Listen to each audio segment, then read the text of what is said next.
জনগণের মৌলিক চাহিদা নিশ্চিত, জুলাই সনদ ও গণভোটের রায় বাস্তবায়নের দাবিতে সেপ্টেম্বর থেকে লং মার্চ কর্মসূচির ঘোষণা দিলেন জামায়াত আমির ডাক্তার শফিকুর রহমান। হুঁশিয়ারি দেন কর্মসূচিতে বাধা দিলে তীব্র আন্দোলন গড়ে তোলার। এনসিপি আহ্বায়ক নাহিদ ইসলামের অভিযোগ, তেল গ্যাস বিদ্যুতের দাম বৃদ্ধির পেছনে রয়েছে সিন্ডিকেট। দুপুরে সচিবালয় অভিমুখে যাত্রার সময় পুলিশি বাধার মুখে ধস্তাধস্তি হয় নেতাকর্মীদের সাথে।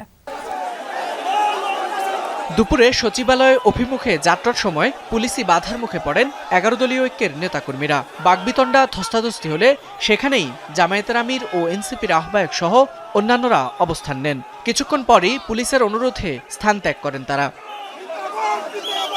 এর আগে সকালে জ্বালানি তেল, গ্যাস, বিদ্যুৎ সংকট, নিত্যপণ্যের মূল্যবৃদ্ধি এবং সারা দেশে আইনশৃঙ্খলা পরিস্থিতির চরম অবনতির প্রতিবাদে রাজধানীর মুক্তাঙ্গনে অবস্থান নেয় ১১ দলীয় ঐক্য।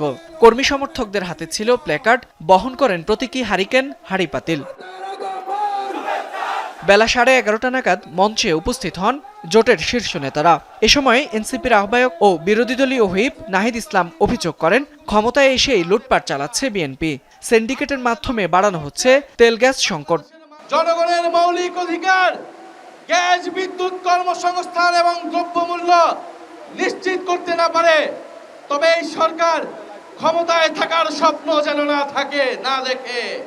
এ সময় সরকারকে আবারও তেল, গ্যাস, বিদ্যুতের দাম বাড়ানোর পায়তারা না করার হুঁশিয়ারি দেন জামায়াতের আমির। জনগণের মৌলিক চাহিদা নিশ্চিতেরও আহ্বান জানান তিনি।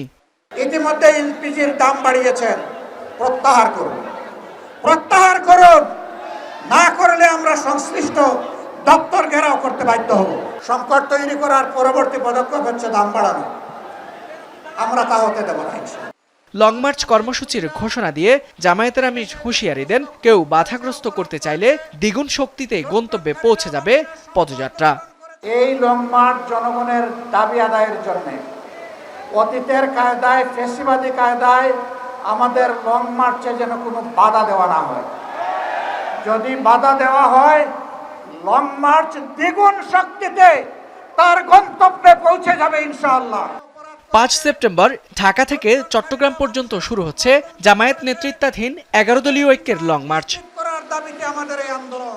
ফয়সাল মাহমুদ, যমুনা নিউজ, ঢাকা।